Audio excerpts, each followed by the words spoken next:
Hey guys, in this video I'm going to show you how to download and install the Facebook app on any mobile device. So if you're on Android, go over to the Google Play Store, but as I'm using iPhone, I'm going to hit the App Store, this blue button in the middle of my home screen, and then go down to the bottom right, the search page, and start typing in Facebook.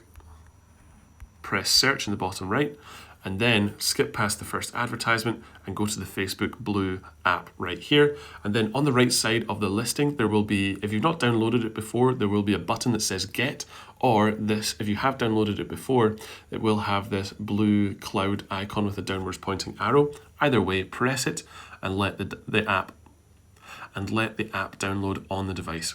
I'll come back once this has downloaded. So Facebook has downloaded successfully on this device. So within the App Store, press the open button and that will launch the Facebook app. And from here, Facebook would like to send you notifications. I press don't allow.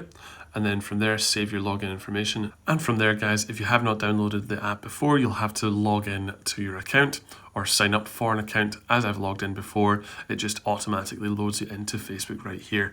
So guys, this has been another video for the My Tech Mastery YouTube channel. If it's been helpful, please like and subscribe. And if you do have any questions, leave them down in the comments below. Thank you.